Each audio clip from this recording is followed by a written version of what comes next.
This right here is your standard UK packet of M&Ms.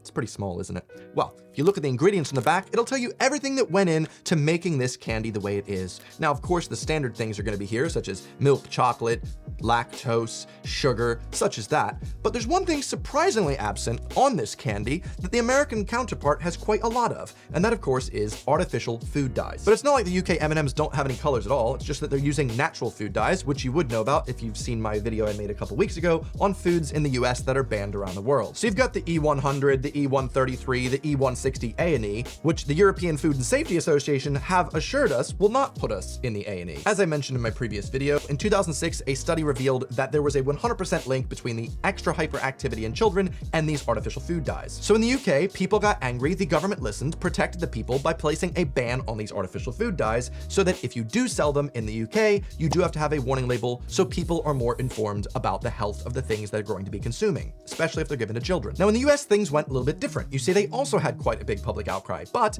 the US's Food and Drug Administration basically went, let's leave it up to the companies to decide what's healthy and what's not. But the good news is the public outcry in the States was so strong that Mars Corporation, the company behind the M&M and many other confectionery sweets in the States, listened to the people, and in 2016 they made a big announcement that they will be removing all artificial dyes from their entire range of sweets in the States and replacing them with the natural food dyes that they use in the United Kingdom and basically everywhere else in the world. So the official Mars announcement in 2016 says, though many of the company's products are already free of artificial colors, which is a bit of a weird flex because that's not what we're worried about. We're worried about the ones that have artificial colors. It's like saying, hey guys, 90% of our food doesn't have asbestos in it. Okay, we're worried about the 10%, you know? By expanding the scope of the effort to its entire human food portfolio, okay, something a real human wrote there, interesting. Mars is making a commitment of significant depth and breadth. Oh yes, absolutely. Products across the range of the company's chocolate, gum, confection, food, and drink businesses will be affected by the change, which will take place incrementally over the next 5 years. And American consumers were rightfully overjoyed. It's really not every day that we actually win a battle against corporations. In fact, it's pretty much never. So everyone was really, really happy. The year's 2016, Mars says within 5 years, all their products will finally no longer have this food additive that has been directly linked to having a negative impact on children, and even the FDA themselves have stated that it may cause hives and itching. Cool, let's remove that and replace it with the thing that you have in all the other products around the world. Oh, it's this type of video, isn't it? Well, yes, it's now 2023 by the time I'm uploading this one. That's 7 years after. So what came of their depth and breadth to make this commitment to remove the artificial food dyes from all of their products? Well, in 2021, I wouldn't really say that they slipped a bit as much as just kind of went, nah, never mind. Took a lot of breath to do that. So deep. And so in 2021, a full 5 years after their original promise, Mars comes out with a statement which essentially boils down to, well, we've removed the artificial colors from Twix. You know, everyone's favorite brightly colored snack of ours. What are they using? Artificial brown? I don't think this was ever anything that anyone was thinking about. It'd be like if everyone was really upset about Nestle constantly stealing water from developing nations, and so they came out with a statement saying, hello, everybody, just so you know, we stopped removing water from the Sahara Desert. And you're like, don't think you were actually doing that originally, but okay. The company said specifically that the majority of US consumers appreciate the current vibrant palette used in their favorite treats, so Mars will not remove all artificial colors from their entire portfolio. Or basically, gotcha. Mars played an absolute Chad move. The US public was angry about the food dyes, and so Mars goes, listen, we promise. You'll forget about it in 5 years. You see, we here at the Mars Corporation have performed some studies and found that the average American consumer is pretty much as dumb as a baby, a small child, or some species of bird. You see, they just like brightly colored things. And so if we remove these possibly harmful chemicals from our foods, well, it might be possibly harmful to our bottom line, the profit margins. And so we're just gonna leave it as is. Fuck you. It's pretty much idiocracy at this point. And so that's it. Another sad story in the long list of American corporations that put their profits above the health of their consumers. If only we had some sort of governmental agency that were able to look over companies and protect the consumer at the end of the day. Well, funny you should ask. We do, but it seems like certain companies actually pay that group quite a lot of money every year.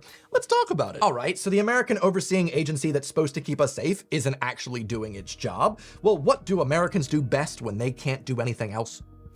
They sue. So in 2022, a consumer sued the Mars Corporation, especially after the European group, the EFSA, found that titanium dioxide, or E171, was also a harmful food additive that we should not have in foods. And so this consumer sued Mars, saying, one, you shouldn't have any of these artificial food dyes inside this food, especially considering you did promise to remove them, and two, even if you do have them, we should have some sort of warning label because it's hard enough to see what's in there to see what is dangerous and what is not. And yet again, Mars Corporation, absolute Chad move, went, hey, everything we put into our food is FDA approved. Isn't that interesting? It fully complies with FDA guidelines, bruh. Deal with it. It's like Mars is essentially putting unsafe items in your food and then bribing US rule makers to make it so that's okay. And then they go, listen, the people we paid to make the rules said this is okay, so enjoy your brightly colored snacks. If only there was a way of figuring out what corporations were bribing Congress to do. Luckily for us, there is. Did you know in 2022 alone, the Mars Corporation lobbied Congress for 12 different bills? Let's go have a look-see on the surface and see quite a few of them, see what Mars is trying to get us to do. So first off, we've got, did you know that Mars lobbied the US Congress for pet food exports to China? Wow, that's worth at least a couple $100,000, right? Gotta make sure Hainan's got that fancy feast. How much was all this together again? $430,000. Okay, what else do we got? Oh, that's spicy. Well, they just spent a lot of money lobbying against the Inflation Reduction Act.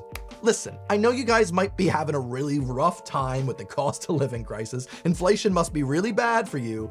But it turns out Mars doesn't like that act because it would affect their corporate income tax rates and asset sales. So $430,000 seems like a pretty good price to pay to make sure the Inflation Reduction Act doesn't pass. Listen, I know you can't afford to put the heating on, but we want to make sure that the tax rates for our brightly colored snacks that might give your child attention disorders, well, we want to make sure we can make a little bit more extra money. Just a little bit.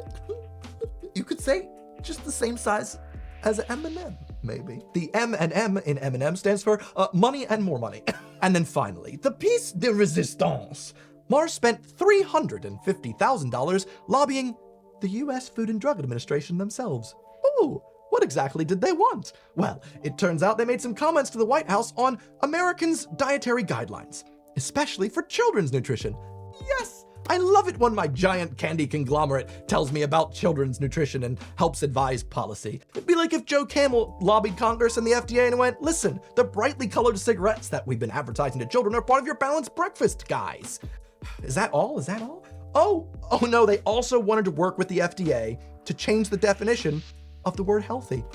You gotta love it. Listen, in our opinion, here's $350,000, we think at the Mars Corporation that healthy is about 10 packs of M&Ms a day. You gotta get you 5 a day. I heard the red ones got a little bit of apple flavoring, make you a little go wild. And the apples are part of your 5 a day. Please make sure to eat more M&Ms.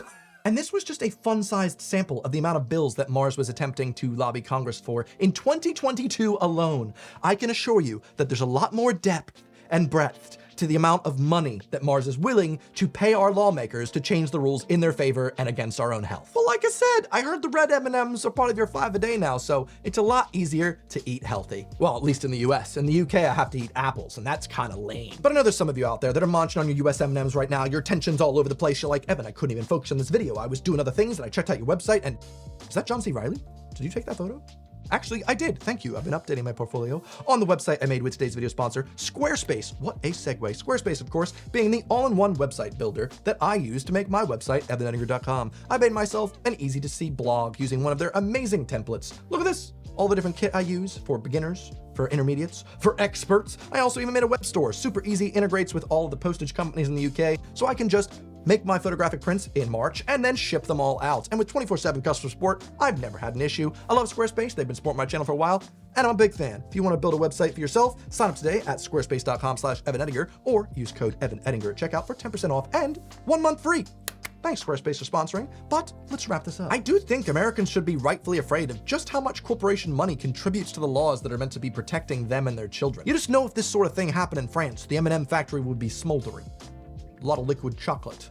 Chocolat, as they say. You could always vote with your wallet, but I don't really find that much of an adequate solution because I myself never would buy anything from the company anyway. I'm not really into sweets. I literally only bought M&Ms for the first time in my life today to make this video. But if companies don't have your best interests at heart and the US governmental watchdog that's supposed to be protecting you isn't doing its job, I feel like knowledge is the best tool you can really have. And that's why I've linked the opensecrets.org website in my description.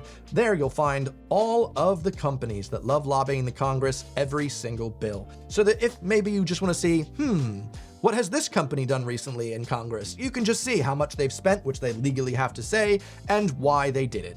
It's kind of good to know. You might be surprised at what you find. Sadly, lobbying is just a pivotal part of the US political system, for now, but I'll be doing a big research video on that topic in the coming days, so be sure to subscribe to not miss that in your feed. In the meantime, I have made a video already on US food that the rest of the world has banned, if you'd like to watch that. Otherwise, the vice versa of that is coming next week, so stay tuned. Thanks for watching, see you next Sunday. Goodbye.